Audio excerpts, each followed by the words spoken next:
Bismillahirrahmanirrahim. Assalamualaikum warahmatullahi wabarakatuh. Waalaikumsalam warahmatullahi wabarakatuh. Selamat pagi Ananda semua. Yang pertama kali bertemu dengan Ibu di mata kuliah farmakogenetika. Perkenalkan, nama saya Rita Maliza.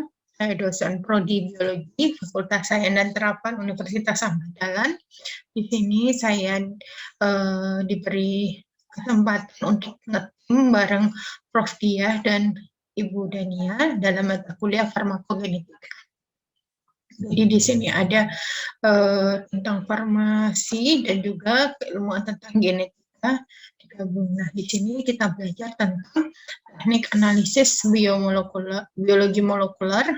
Mungkin teman-teman sebelumnya sudah belajar mengenai biologi molekuler pada semester berapa ya?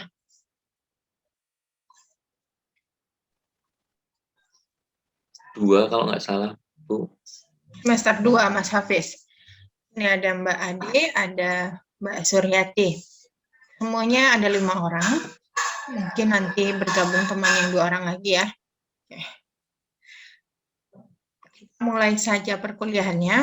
Ini ada gambar sel. Saya refresh dulu biar nanti bisa memahami perkuliahan yang saya berikan. Ada sel. Sel kita masih ingat ada 2, sel eukariotik dan prokariotik. Karena di sini kita bahas adalah manusia, otomatis selnya adalah eukariotik. Ada gambar sel, ada inti sel, di dalam inti sel ada kromosom. Nah, kromosom apabila kita buka, dia nanti terdiri dari gen. Gen itu disusun oleh basa-basa nukleotida. Adenin, guanin, sitosin, timin. Adenin berpasangan dengan timin. Itu sudah ada ketentuannya, basapirin, basaporomidin, adenin dengan timin dengan membentuk ikatan 2 ikatan hidrogen, guanin dengan sitosin ikatan 3 hidrogen. So, di sini sel, kromosom, gen tadi, jadi gen itu adalah bagian dari kromosom. Jadi ketika kromosom direntang, itu dia akan terbuka dan nanti direntang nih panjang ya, ada protein histon nanti, lalu di sini ada kromatin, kromatid dijelaskan pembagiannya nanti dibentang jadi ada protein histon, protein itulah gen itu akan mengelilingi protein histon. Nah, bagian dari gen ini disusun oleh sekuen basa nukleotida tadi yang Ibu jelaskan, adenin, timin, guanin, sitosin. Oke, next, ini yang kita bahas bonding DNA. Jadi DNA itu double helix berbentuk pecah. Nah, di sini dia ada strong atau weak bonds.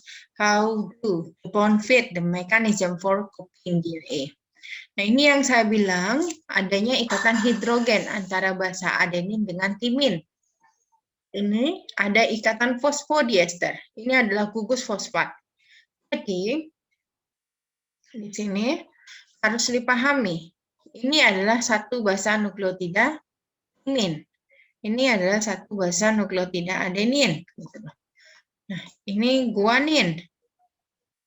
Ada berikatan 1, 2, 3. 3 ikatan hidrogen, guanin dengan sitosin. Timin dan adenin 2 ikatan hidrogen.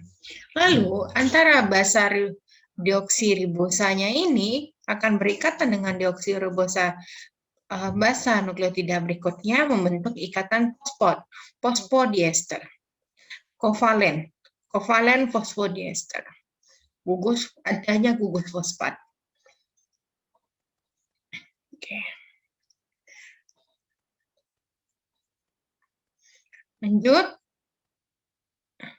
Ini untuk lebih jelasnya, ikatan hidrogen, timin adenin 1, 2, sitosin guanin 1, 2, 3. 3 ikatan hidrogen. Sekarang, Ibu bertanya, mana lebih kuat antara timin dan adenin, sitosin dengan guanin? Mbak Ade, Iya, Bu. mana yang lebih kuat? Yang sitosin sama guanin, Yang Bu. sitosin lebih kuat, lebih stabil karena dia ikatan hidrogen. Semakin kuat, semakin dia ikatannya banyak, kira-kira dia membutuhkan energi semakin tinggi, semakin banyak atau sedikit?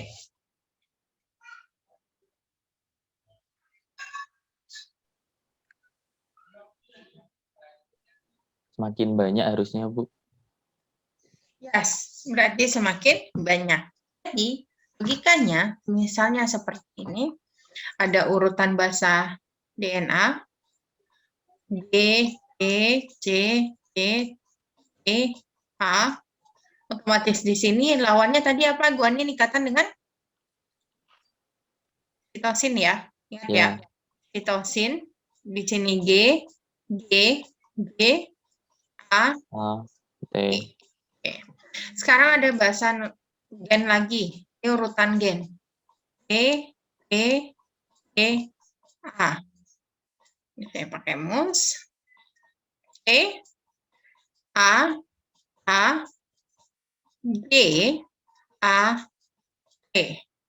Nah, ini gen A, gen A, ini gen B namanya. Menurut Nanda, dari gen A dan gen B ini mana yang paling banyak membutuhkan energi?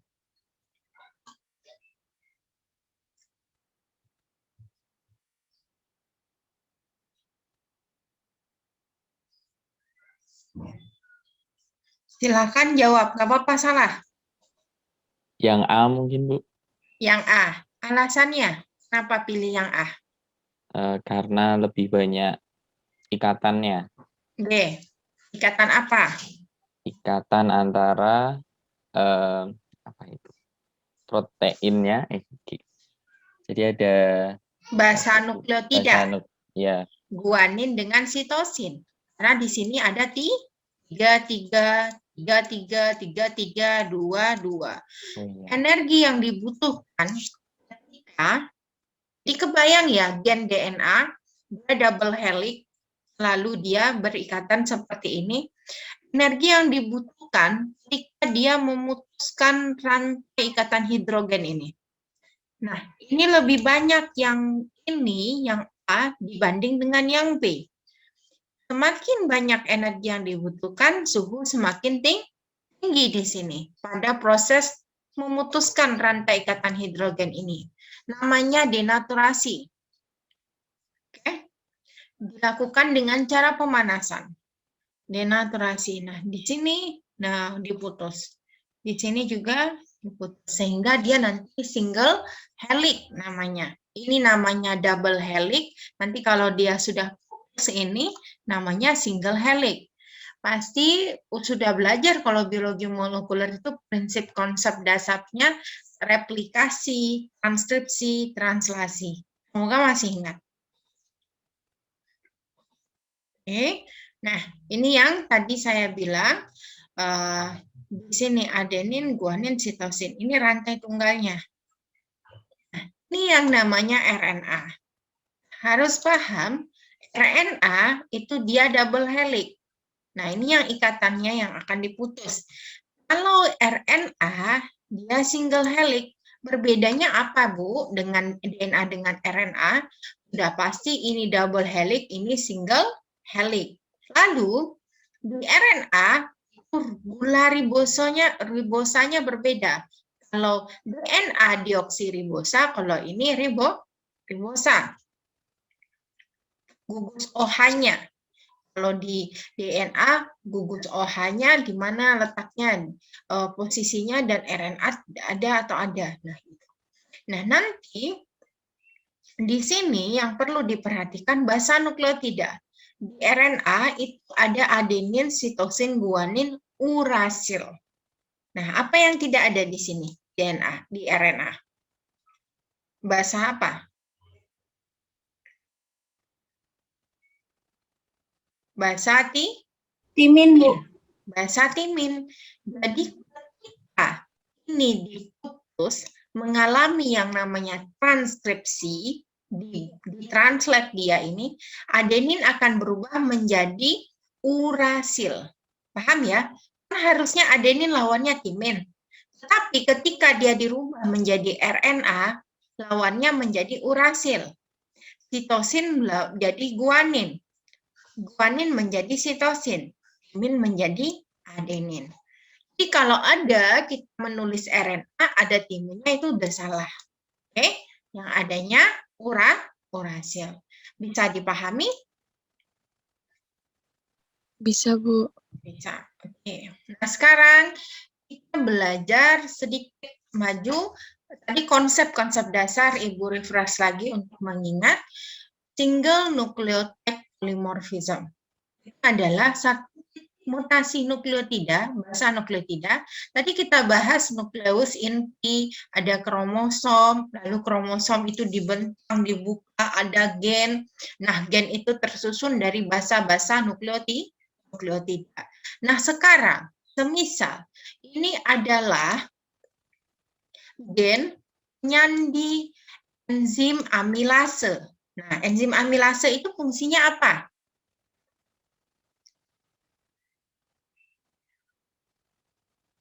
Nggak tahu. Memecah amilum, Bu. Pecah amilum. Nah, amilum itu apa? Karbohidrat kah? Lipid kah? Atau protein?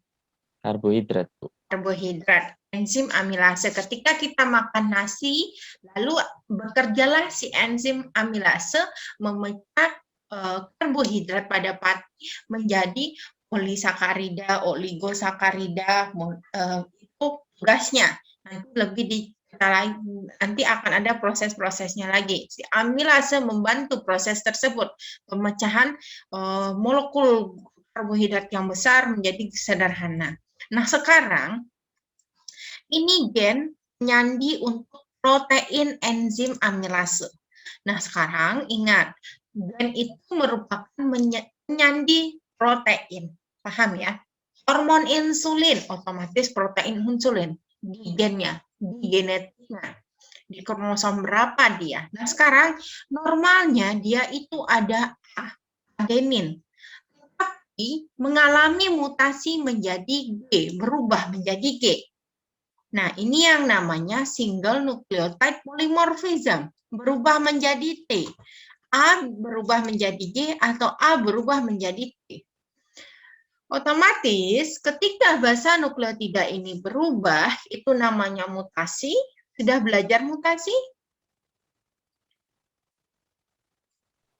Belum mendalami, Bu.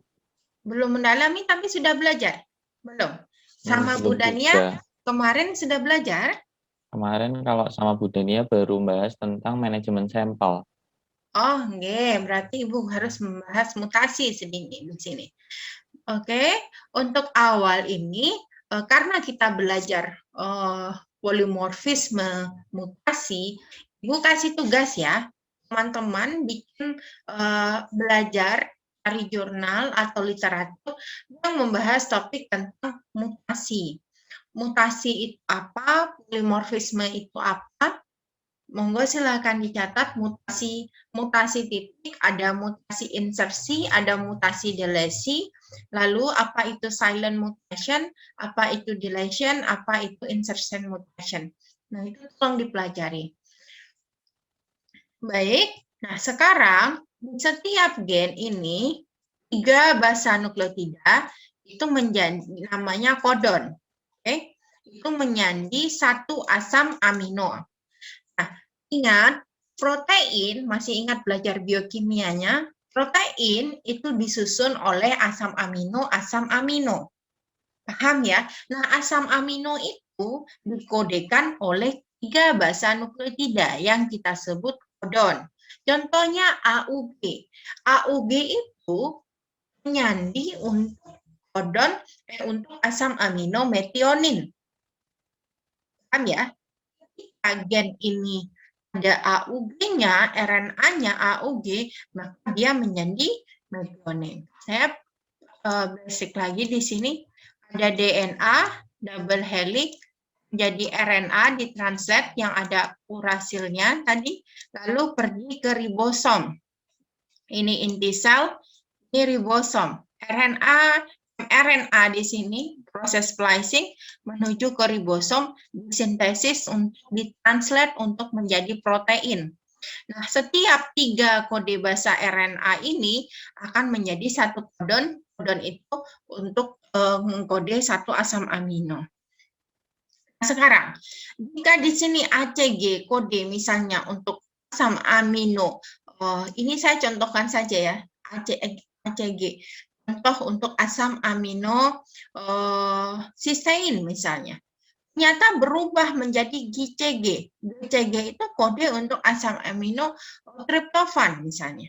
Lah, sudah berarti berubah susunan asam amino, si protein, sifat protein ketika asam amino berubah akan berubah struktur dan fungsinya. Bisa juga berubah nanti afinitasnya, kerja si protein. Nah, misal ini enzim amilase mengalami mutasi, sudah pasti nanti kerja dan struktur enzim amilasenya tidak akan berubah. Nah, akan berubah, tidak maksimal atau bisa tidak berfungsi sama sekali apabila mutasi itu terjadi di sisi aktif dari protein tersebut, asam amino yang terletak di sisi aktif di protein tersebut. Nah, sekarang kita misalkan ini adalah suatu gen yang menjadi protein reseptor yang meregulasi antara meregulasi sekresi hormon insulin dari beta pankreas. Jadi reseptor dan ligan berikatan itu akan mengatur nanti mengatur sinyal, konduksi sinyal, lalu mengatur regulasi hormon insulin dikeluarkan dari sel beta pankreas. Sekarang jika reseptor ini mengalami mutasi, mengalami perubahan, mutasi, otomatis si reseptor ini tidak bekerja, sehingga hormon insulin tidak bisa keluar dari sel. Ini saya menyederhanakan, tapi nanti monggo dipelajari lagi, baca jurnal lagi. Nah, itu sangat menarik sekali kalau kalian mau mendalaminya. Ini saya menyederhanakan dalam bentuk sederhana dulu biar paham apa itu mutasi, apa konsepnya, dan bagaimana bisa terjadi satu penyakit. Lalu kita harus mempelajari single nucleotide polymorphism ini. Polimorfisme satu basa tetapi mempengaruhi kerja si protein tadi sehingga berdampak salah satu meningkatkan faktor resiko terjadinya diabetes gitu. Di sini paham maksud saya yang namanya mutasi? Halo? Insya Allah, Bu. Ya. Paham? Ada yang tidak paham? Masih sedikit bingung sih, Bu. Tapi gimana? masih lebih ke membedakan mana yang nanti akhirnya disebut mutasi, karena mungkin tadi tugasnya juga belum dilaksanakan ya, Bu. Ini, Jadi kayak Ibu contohkan videonya. Nah, ini gen normal ketika dia ditranslate di sintesis proteinnya di ribosom itu menghasilkan normal protein. Nah, ketika satu gen ini mengalami mutasi berubah basa nukleotida, proteinnya bisa jadi seperti ini atau no protein translate. Kenapa? Bisa jadi proses start codonnya di start codon metionin. Jadi ketika protein itu disintesis, RNA itu disintesis, dia sudah ada pengaturnya. Ada start codon, ada stop codon namanya. Codon tadi tahu ya, 3 basa nukleotida. Jadi seperti ini. Saya sederhanakan lagi. Semisal saya mempunyai penggaris 1-30 cm, ukurannya udah pasti ada nomor 1, 2, 3, 4, sampai 30 cm. Bisa diimajinasi, dibayangkan? Bisa ya? bisa, Bu. Nah, sekarang ketika gen ini mengalami transkripsi menjadi RNA, lalu misal mRNA-nya tidak ada proses, tidak ada intron di sana, jadi exon. Nah, juga belajar ini, tambah lagi tugasnya, apa itu exon, apa itu intron. Jadi gen kalau di eukariot, di sel eukariot itu memiliki wilayah exon dan intron. Exon itulah nanti yang akan menyandi protein. Intron itu yang tidak menyandi protein atau jang atau sampah. Nah, itu akan dibuang pada proses splicing, pada proses transkripsi. Misal tadi penggaris 1 sampai 30. Saya jelaskan dulu exon intron. Di 1 sampai 10 itu wilayah exon, 10 sampai 15 itu wilayah intron, 15 sampai 30 itu wilayah exon. Jadi di satu penggaris tadi ada berapa wilayah exon? 3. No, ada 2. 1 sampai 10 exon, 10 sampai 15 intron, 15 sampai 30 exon. Bisa dibayangkan? Digambarkan di atas kepalanya sekarang? Bisa? Otomatis kita punya 2 wilayah exon dan 1 intron. Benar? Benar, Bu. Oke. Nah, sekarang itu gen. Kita transkripsi menjadi RNA. Diingat, cara mentranskripsinya menjadi RNA, adenin akan berubah menjadi urasil. Sitosin berubah menjadi guanin. Timin akan berubah menjadi adenin. Kita sudah transkripsi gen 1 sampai 30 tadi. Itu menjadi RNA. Satu rantai. Oke? Just single helix, ya. Not double helix. Nah, sekarang satu rantai RNA tadi kita masih ingat wilayah yang exon, intron, exon. Lalu dia akan mengalami proses yang namanya splicing. Splicing itu adalah penghapusan atau pemotongan wilayah si intron. Oke, nanti ada enzim yang bekerja yang akan memutus di titik 10 dengan 11. Ini wilayah intron. Kayak gunting enzimnya. Enzim restriksi namanya. Nanti ada namanya enzimnya apa yang bekerja, lalu tadi kan 10 sampai 15 intron ya, 15 ke 16 gitu loh. Nanti yang 10 yang tadi sudah tadi ya, yang roll tadi 10 dengan 16 wilayah intron akan menyatu. Otomatis panjang menjadi wilayah exon. Yang intron 11 sampai 15 itu akan dibuang. Bisa membayangkan? Halo? Bisa, Ibu. Yang Bisa? dibuang tadi yang intron ya, Bu, akhirnya. Ya, benar, yang intron karena dia itu sampah. Jadi dia wilayah sampah namanya. Kalau kalian bisa lebih gampang pahamnya. Jadi yang dipakai intron itu masih di dalam nukleus. Nama prosesnya splicing. Ampun, sampai di sini paham? Lalu tugas si RNA tadi yang sudah menyatu 1 sampai 10, lalu 16 sampai 30. Otomatis lebih pendek. Kenapa lebih pendek? Karena si wilayah intron sudah di proses splicing tadi. Yang tinggal adalah wilayah exon. Kembali ke konsep tadi di awal, saya bilang adalah exon adalah wilayah yang mengkode untuk protein. Nah, sekarang si exon tadi pergi ke ribosom, keluar ke inti, dari inti menuju organel ribosom. Ribosom adalah organel yang bertugas untuk mensintesis protein.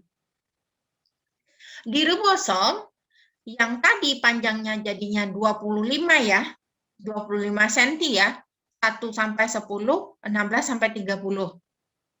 Saya harap bisa memahami, mengikuti. Nah, proses sintesis protein itu akan terjadi ketika bertemu dengan kodon 3 basa nukleotida AUG. AUG itu adalah namanya start codon.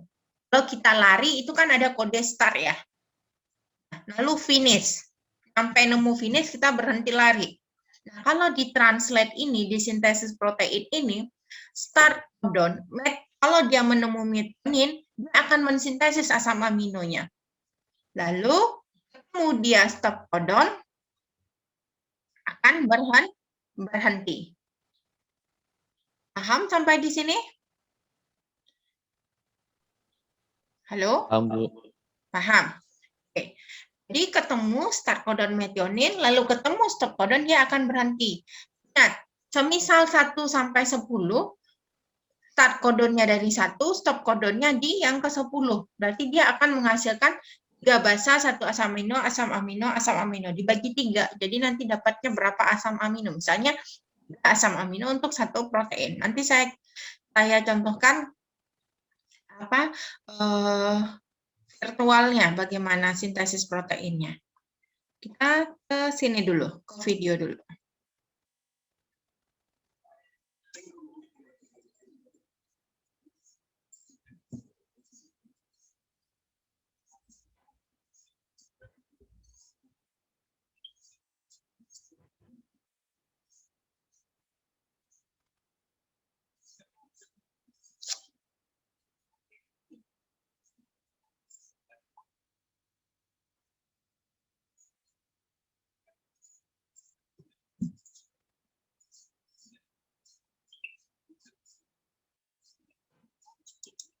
Nah, SNP tadi kan kita sepakat single nucleotide polymorphism, berubah basanya. Nah, ini basa normalnya A menjadi berubah menjadi G.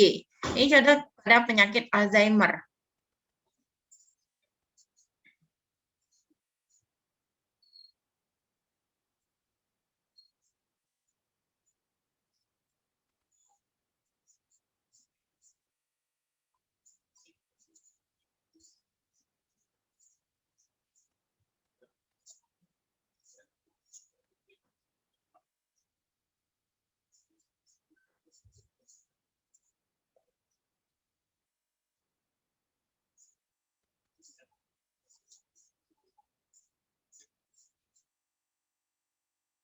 Oke, jadi SNP tadi kan tadi Ibu menjelaskan yang normal. Nah, sekarang ternyata ada kode basa nukleotidanya yang mengalami mutasi.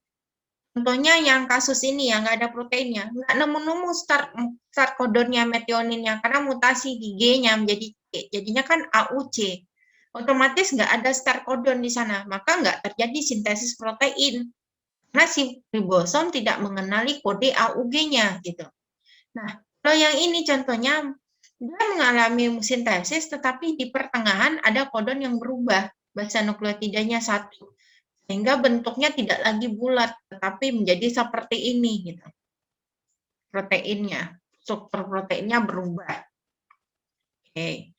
Saya contohkannya seperti ini lagi, lebih jelas lagi nanti. Ini adalah gen yang menyandi beta globin. Beta globin, hemoglobin ya. Nah, sel darah merah. Lalu di sini, oke, belajar RNA lagi tadi, E berubah menjadi G, ingat A akan menjadi T, tetapi tidak ada di RNA T, jadi urasil. G, A, T, G, T, G, T, A, T, G. Ini yang normal. Normal, jika dia normal, CU ini mengkode prolin. GAG menjadi glutamat, GAG menjadi glutamat. Ini asam amino penyandi untuk hemoglobin, sehingga bentuknya seperti ini. Tapi ketika dia menjadi mutasi, ada SNP single nucleotide polymorphism di sini, harusnya itu di sini ada basa A berubah menjadi di sini double helix DNA-nya, gennya, tapi berubah menjadi A sehingga mengkode U. Jadi glutamat yang normal berubah menjadi GUG ini, GUG ini ada mengkode valin. Prolin, valin, glutamat. Bentuk sel darah merahnya akan berubah menjadi sel bentuk sabit. Ini cycle cell anemia, nama penyakitnya. Abnormal hemoglobin. Ini akan menyebabkan satu penyakit. Oke, sehingga sel darah merahnya tidak bekerja, menjalankan fungsinya, karena adanya satu titik mutasi ini. Sudah mulai paham? Halo?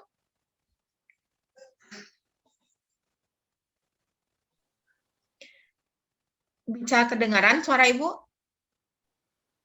Bisa Bu Rita, tapi tadi sempat putus-putus waktu menjelaskan yang fal ini Bu. Yang ini?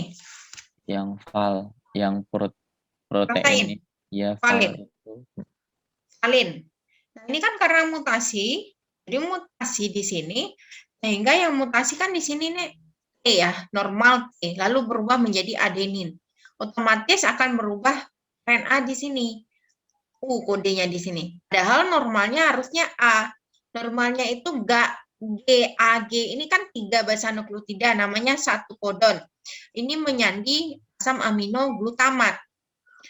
Lalu berubah jadi GUG menyandi valin. Nah, prolin, valin, glutamat, sehingga bentuk sel darah merahnya berubah menjadi bulan sabit, dan ini akan menyebabkan orang yang mengalami sel-sel anemia ini akan kekurangan darah. Gitu. Paham sampai di sini? Ini videonya.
Nah, kelihatan ya di sini ya.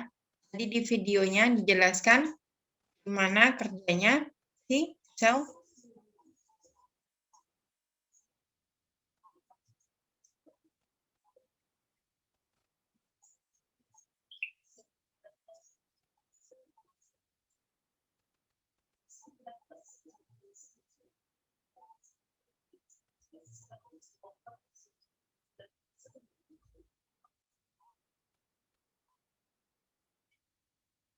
Ketika dia berbentuk bulan sabit, dia tidak mampu membawa oksigen.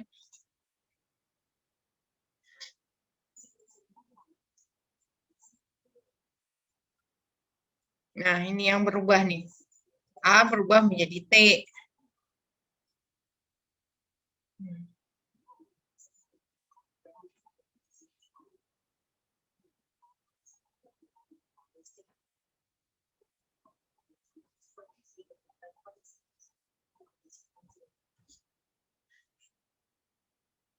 Sampai di sini sampun paham?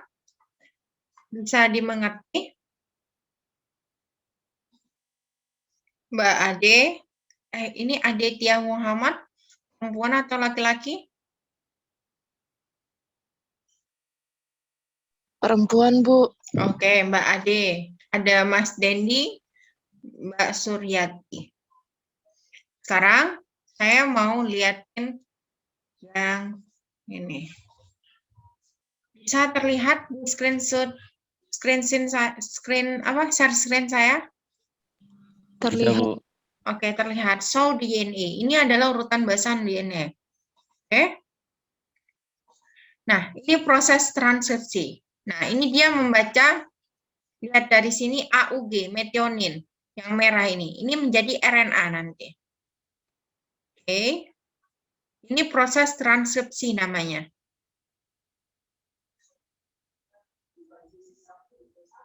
Lalu ketemu dia GG, berhenti. Nah, sekarang ini yang satu pita merah ini adalah RNA. Nah, ini akan disintesis di protein. AUG metionin, prolin, glisin. Nah, tadi yang saya bilang, kita basa nukleotida menjadi template 1 kodon. Ini terjadi di ribosom, translasi namanya. Leusin. Oke, glisin. Nah, ini proses yang namanya translasi si protein. Nah, ini bentuk proteinnya yang terbentuk. Oke.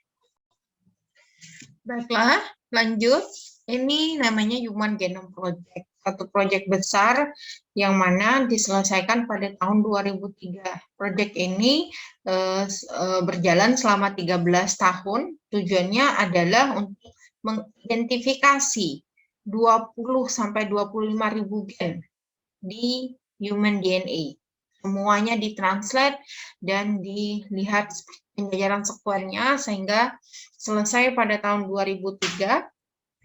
Lalu determine the sequence of 3 billion chemical base pair that make up human DNA. Penyusun. Jadi ditransfer semuanya.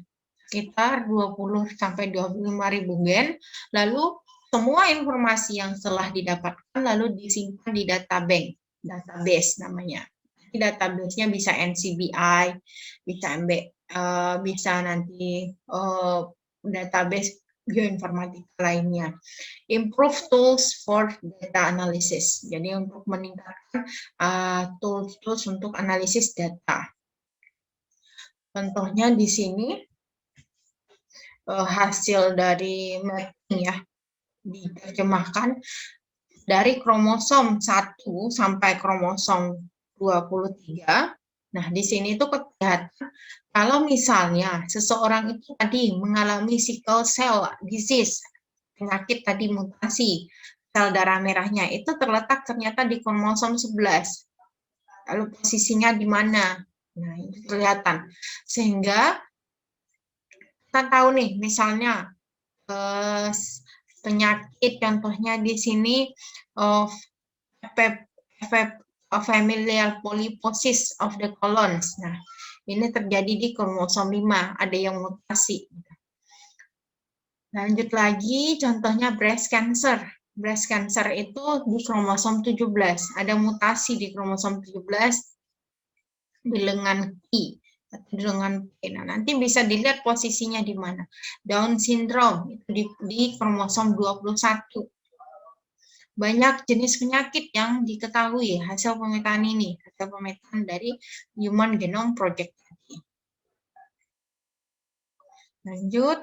Nah, dari sini semakin yang namanya ilmu bioteknologi itu semakin maju, semakin berkembang pesat. Lalu berkembanglah namanya ruang lingkup studi omics istilahnya. Genomik artinya tuh analisis total DNA dalam sel dan organisme. Kajiannya tentang DNA tadi, DNA double helix. Transkriptomik, misalnya yang genomik tadi mutasi, SNP. Transkriptomik, analisis total DNA dalam sel atau organisme. Transkriptomik itu berada di transkripsi, proses si RNA tadi. Proteomik, ini mengkaji analisis protein yang diekspresikan oleh si sel tadi. Jadi kan ada mutasi sel, lalu gimana protein ekspresinya? Itu kajiannya proteomik. Lalu kita farmakogenomik. Farmakogenomik cabangnya farmakogenetik. Nah, kita sudah mengkaji farmakogenom, melihat variasi genetik individu terhadap respon obat. Jadi antara saya dengan Mas Hafiz, tubuh saya merespon obat A misalnya itu bisa berbeda karena adanya variasi genetik. Di saya dengan Mas Hafiz itu tidak sama gitu. Lalu nutrigenomik. Nah, ini juga lagi tren sekarang, analisis efek makanan terhadap gen dan ekspresi gen. Jadi apa yang kita itu adalah apa yang kita makan. Jadi makanan itu akan mempengaruhi ekspresi gen kita juga. Jadi ketika seseorang terbiasa makan makanannya seratnya tinggi, lalu sehat, nah itu kelihatan ekspresi variasi genetiknya, efek makanan terhadap gennya, ekspresi gennya itu gimana. Berbeda dengan orang yang makanannya tidak sehat. Lalu mikrobiomik, itu analisis total mikroorganisme yang terdapat pada organisme ekosistem atau lingkungan. Bagaimana mikroorganisme ketika saya yang tadi makannya sehat, serat, tinggi, sayur-sayuran, jaga ketika orang yang makannya tidak sehat, junk food, fast food gitu ya. Nah, ketika kita lihat isolasi ini, bakteri mikroflora ususnya itu akan berbeda dengan orang yang tidak sehat, makan tidak sehat. Mikroflora orang usus yang orang yang sehat, makan yang penuh serat itu akan berbeda. Mikroflora baik sama jahatnya itu akan berbeda dengan yang orang yang makan tidak sehat tadi, itu tidak sama. Contoh yang lebih ringannya lagi adalah ketika ketika seorang ibu melahirkan anaknya. Nah, mikroorganisme anak yang lahir melalui jalan lahir normal itu beda dengan anak yang sesar gitu. Daya tahan tubuh anak yang ini ada penelitian ya, saya bicaranya berdasarkan penelitian, berdasarkan paper, daya tahan tubuh anak yang jalan lahir normal itu lebih kuat, lebih bagus dibanding dengan yang sesar karena dia ada mikroorganisme yang berperan. Nah, itu juga mempengaruhi seperti itu. Jadi ada genomik, transkriptomik, proteomik, farmakogenetik, farmakogenomik, omik-omik. Sekarang itu zamannya omik-omik. Nah, di sini yang lebih dikembangkan lagi lebih dari tisu sel atau sel lain, kultur ada kromosom, DNA ada mRNA, mRNA ditranslasi menjadi protein di ribosom. Nah, ini kajiannya, proteomiknya, mRNA itu transkriptomik, ini kajiannya genomik, lalu ada karbohidrat, glikomik, lalu metabolomik, lipidomik. Nah, ini mengkaji lipid, glikomik mengkaji karbohidrat, metabolomik itu mengkaji metabolisme, profiling antara karbohidrat, lipid, protein, amino acid. Nah, kajiannya lebih luas lagi. Nah, sampai di sini untuk konsep-konsepnya, teori dasarnya saya harap Ananda sudah paham, tapi memang harus mengerjakan tugas tadi, belajar mandiri supaya bisa lebih memahami lagi. Yang tadi Ibu bilang adalah apa itu wilayah akson dan intron, apa itu dogma sentral, apa itu mutasi. Jadi tolong dijelaskan dan dibikin dan dipelajari.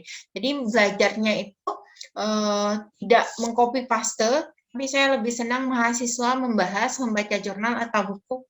Saya baca mutasi itu ini. Lalu saya menuliskan lagi yang ada terekam di kepala saya. Mutasi itu adalah ini. Konsepnya gitu.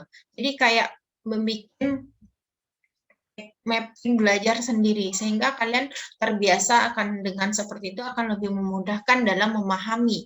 Karena menurut saya memahami itu akan lebih bertahan lama daripada kalian hanya membaca mengcopy paste. Itu tidak akan bertahan lama. Nah, sekarang kita masuk ke bagaimana menganalisis single nucleotide polymorphism, mutasi tadi, dengan menggunakan deteksi molekuler. Di sini, mutasi itu kita bisa mendeteksi banyak metodologi, sampai dari yang simple, sederhana, yang dulu sering dipakai, sampai sekarang yang sudah mutakhir. Ada dulu kita pakai FLP, PCR FLP, lalu ada PCR sequencing, lagi PCR real-time PCR, lalu ada nama microarray, nah ada pyro sequencing, nah banyak lagi macamnya. Tapi kita perlahan-lahan belajarnya, mengenal alatnya, fungsinya, dan bagaimana itu kita pelajari satu-satu dulu. Di sini Ibu mulai dari basic dulu, penggunaan mikropipet. Mahasiswa itu sudah pernah menggunakan mikropipet atau belum? Mbak Ade, Dendi, sama Hafiz, sama Mbak Suryati, ada yang sudah bisa menggunakan mikropipet? Di praktikum sudah, Bu. Sudah? Sudah pernah, Bu. Oke, berarti sudah pernah ya. Bagaimana menggunakan mikropipet yang benar? Mikropipet itu ada ukurannya, ada 3. Saya jelaskan dulu. Ada 10 banyak ukuran, tapi yang kita pakai itu 10 mikrolight atau 1 sampai 20 mikrolight, 100 mikrolight, sama 1000 mikrolight. Nah, ketika kita men-set menggunakan mikropipet, kita lihat dulu nih, ukuran mikropipet ini 1 sampai 10 mikrolight. So, kita tidak boleh adjust ukurannya melebihi dari 10 mikrolight. Itu bisa bikin rusak pipet. Mikropipet ini dari harga yang murah sampai yang mahal ada. Semakin bagus harga menjamin kualitas dan ketepatan hasilnya juga. Iya, benar. Jadi yang paling bagus itu adalah Evendov, itu satunya mikropipetnya itu 15 juta. Jadi kalau kita beli 3 mikropipet itu 50 juta harganya. Tapi harga murah, ada satunya 3 juta. Nah, kemarin teman saya baru beli satu set 12 juta untuk 3 ukuran. Nah, tolong pas kita mau menggunakan, kita lihat, oh ini ukurannya sampai 1000. Otomatis kita tidak boleh mengadjust micropaper itu 1200 microlight atau 1100 microlight gitu. Nah, sebagusnya sebagai peneliti, setelah menggunakan micropaper itu dikembalikan lagi ketika sudah selesai mengerjakan penelitian, kita mengembalikan lagi posisi 0 di micropipet tadi. Lalu kita bersihkan, karena kita sudah mengerjakan, kita bersihkan dengan alkohol 70%, pakai tisu juga boleh. Nah, si micropipet itu pemakaiannya ada 2 kali tekanan ya, ada 1, 2 ya. Jadi di sini ketika kita mau mengambil larutan, posisinya seperti ini, 1 cm dari atas larutan. Kita tekan 1 kali saja. Misalnya kita mengambil di sini, ini berarti misalnya ini ambil 10 microlight. Lalu kita tekan 1 kali, lalu kita lepas dan kita dapat. Nah, di sini ketika kita mau memindahkan ke tube, itu sebaiknya posisinya 30 derajat Celcius di tube-nya yang dimiringkan gitu loh. Nah, ini pertama ngambil 1, lalu masukin ke larutannya, lalu dilepas. Lalu pas menaruh, tekan 1 kali lagi, tekan 1 kali lagi, habis. Nah, setelah ini dipastikan tertuang semuanya, baru ini dilepas. Oke, dilepas semuanya ini. Jangan dilepas, tapi ini masih ada larutan di tipsnya. Itu akan naik lagi larutan ke atas. Ketika misalnya ditaruhnya di sini, kalian belum stabil menggunakannya, tremor atau apa, kalian bisa menggunakan dibantu dengan telunjuk seperti ini, seperti peneliti ini, atau kayak gini. Nah, lebih stabil, ya, untuk menggunakan micropipet. Ini kita masuk terlebih dahulu isolasi DNA. DNA tadi kita sudah paham, deoksynukleik acid.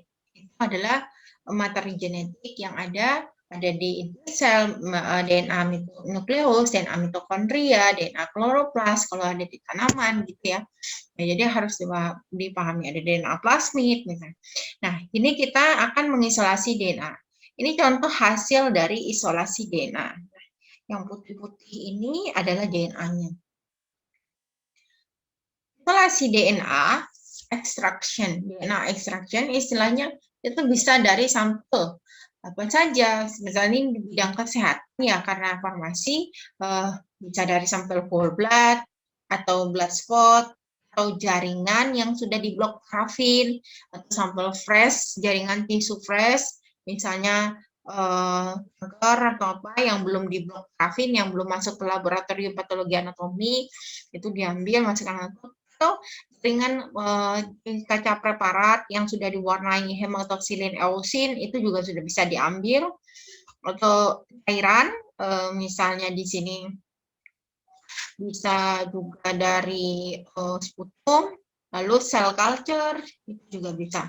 Ini nama-nama kit isolasi DNA. Jadi isolasi DNA itu bisa secara manual, kita bikin solution larutannya sendiri dengan protokol kerja yang sudah kita bikin, dengan yang kita simulasi, atau kita beli kit. Nah, beli ini seperti ini, penelitiannya ini itu ada larutan-larutan yang harus kita tambahkan nantinya. Ini beda-beda, ada purely menaruh sampel. Halo? Ini masih berjalan ya kuliahnya?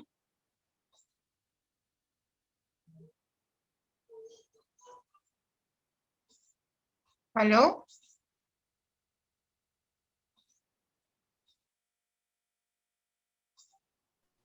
Ya, Bu. Masih mengikuti? Sempat terputus tadi, Bu Rita. Ya, terputus ya. Nah, ini kelihatan lagi gambarnya?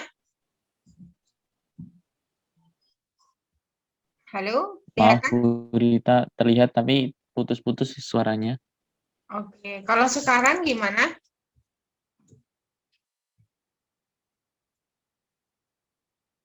Kalau sekarang, apakah masih terputus?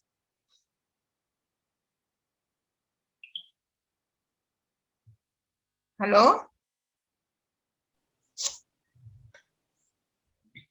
Halo? Halo? Kalau di tempat saya masih sih, Bu. Kalau teman-teman yang lain putus-putus nggak ya? Iya, teman yang lain bagaimana? Apakah terputus-putus? Masih putus-putus, Bu. Masih putus-putus. Bentar ya, saya cek internet saya dulu ya.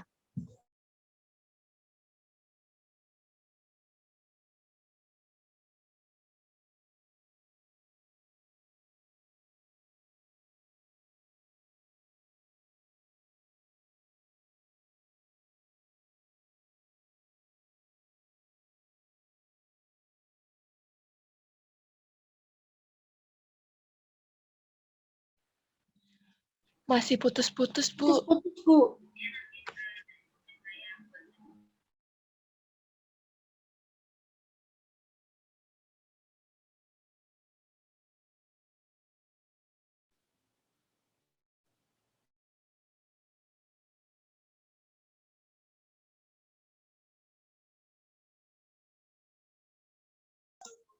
Halo? Gimana? Suara saya masih terdengar? Ya, Bu, ini udah cukup jelas, Bu. Oke, sudah cukup jelas ya. Sudah cukup jelas, Bu. Oke. Nah, sekarang ini lihat di sini ada Maxwell. Maxwell ini alat ya. Jadi banyak ya. Nggak hanya Maxwell ini, ada alat yang khusus secara otomatis dia mengisolasi DNA. Kita tinggal naruh sampelnya saja yang sudah kita lisis, kita hancurkan, misalnya darah, jaringan, itu kita taruh. Kalau darah kita tinggal taruh di sini 300 microlight, kita taruh lalu kita tutup, nanti alatnya akan bekerja sendiri mengisolasi DNA sekitar 40 menit atau 50 menit, lalu selesai nanti kita dapat DNA sampelnya. Di sini. Saya beli alatnya mahal, lumayan mahal, bisa 1 sampai 2 M kalau nggak salah saya. Jadi yang kita kerjakan di lab itu biasanya kita ngisolasi pakai kit ya, kit ekstraksi DNA. Nah, prinsipnya isolasi kit ini ada yang menggunakan kolom, ada yang menggunakan metode salting out. Nah, ini saya contohkan yang menggunakan kolom di sini ya, silika yang mengikat DNA nantinya. Ini sampel preparation. Misalnya di sini adalah jaringan, lebih gampang pahamnya nanti. Nanti Holbert juga nggak masalah, nanti di praktikum. Jaringan, saya mengambil jaringan kanker kolon, sekitar 20 gram misalnya. Lalu saya gerus di sini. Saya masukkan ke dalam tub 1,5 mili. Lalu kita tambah larutan lisis. Analoginya seperti ini. DNA tadi ada di inti sel. Misalkan ini rumah, si sel itu adalah rumah, lalu DNA-nya ada di dalam peti itu, kotak peti itu ada di dalam lemari, di dalam kamar. Paham ya? Nah, semuanya terkunci, rumahnya terkunci. Ketika kita mau mengambil si DNA tadi yang di dalam peti itu, kita harus menghancurkan semua dinding rumah dulu.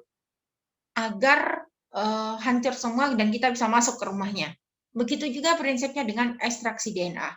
Kita harus melisis dulu, menghancurkan dinding sel dulu, membran sel dulu kita hancurkan. Kan itu tersusun dari protein-protein, lipid dan sebagainya. Nah, itu kita kita hancurkan dengan lisis, larutan lisis sel. Nah, setelah hancur akan ada organel-organel. Organel itu misalnya perabot rumah, lemari, TV, dan sebagainya, isinya di dalam rumah itu, dan kamar itu adalah inti sel, nukleolus. Kita harus menghancurkan itu dengan menggunakan protease, enzim penghancur protein, misalnya protein ACK, dan sebagainya. Ada contoh lagi yang lain, lalu kita tambahkan, lalu hancur protein, dan dinding sel inti sel juga hancur, baru kita ketemu yang namanya nanti hancur lagi lemari tadi, proteinnya, kotaknya tadi, maka keluarlah DNA.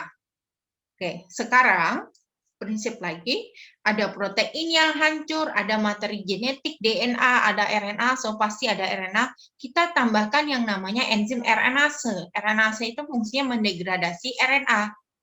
Oke, karena target kita adalah mengisolasi DNA. Nah, sekarang ada protein-protein yang debris protein dan sebagainya yang hancur lebur. Prinsipnya kita sentrifugasi. Molekul yang berat akan tersentrifugasi, akan mengendap. Lalu yang ringan akan masuk ke filtrat.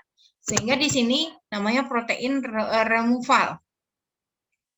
Kita bisa sentrifugasi di sini tahapannya, atau kita masukkan ke kolom ini.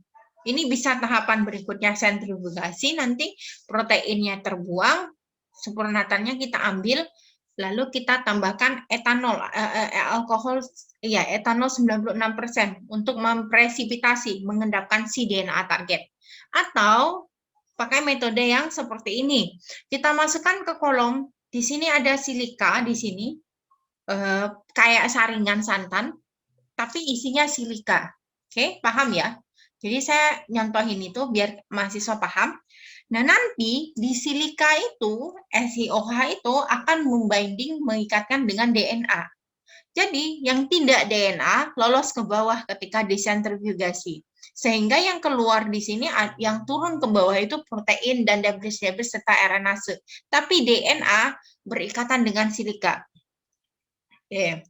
Lanjut, dibuang, disentrifugasi, buang protein, sehingga DNA tinggal di sini, lalu kita washing, pencucian, namanya pemurnian, dengan alkohol 70%, etanol 70%. Lalu di washing di sini 2 kali misalnya, baru kita nambah tukar tubnya, lalu baru tambah DNA elution. DNA elution itu mengelusi DNA. Ditambahkan di atas ini, DNA yang di silika tadi akan dielusi, lalu disentrifuge akan turun DNA. Ini prinsip kerjanya. Kalau metode yang menggunakan kolom. Tapi yang menggunakan salting out tadi, kita sentrifuge, si protein mengendap ke bawah, kita ambil filtratnya, lalu kita masukkan ke tube baru di sini. Ke tube baru isinya DNA, larutan DNA saja, lalu kita tambahkan etanol 96%, maka akan terbentuk seperti warna putih, seperti ingus warna putih, lendir putih. Nah, itu DNA yang menggumpal. Lalu kita sentrifuge lagi, nanti yang mengendap adalah DNA yang menggumpal tadi. Lalu kita buang filtratnya, lalu kita proses washing, lalu tambah DNA elution. Nah, ini dia. Nah, ini yang saya bilang tadi pada saat penambahan etanol, 96%. Dia akan seperti ingus atau menggumpal. Ini namanya DNA precipitation. Lalu kita centrifuge, akan terbentuk DNA di sini. Ini dibuang. Lalu kita tambah DNA elution atau DDH2O juga bisa. Nanti dapat DNA. Oke. Nah, ini tahapan isolasi DNA yang saya kerjakan. Ini waktu saya penelitian S2. Isolasi DNA kanker kolon. Nah, saya gerus, lalu saya lisis, saya tambah proteinase K, lalu saya vortex, inkubasi, tambah RNase, lalu tambah protein precipitation untuk mempresipitasi proteinnya, lalu saya centrifuge. Oke. Centrifuge, lalu saya pindahkan supernatannya, saya tambah isopropanol 60%, nanti akan terdapat isopropanol atau etanol 96%, dapat DNA yang presipitasinya, lalu di centrifuge dapat pLDNA, lalu di washing, nanti dapat DNA template. Nah, sekarang kalau kita sudah dapat DNA, kita akan menguji yang namanya kualitas si DNA yang kita dapatkan. Kualitas DNA yang kita dapatkan itu kita uji dengan kualitatif dan kuantitatif. Kualitatifnya dengan elektroforesis, kuantitatifnya dengan menggunakan spektrofotometer. Ini akan Ibu ajarkan minggu depan.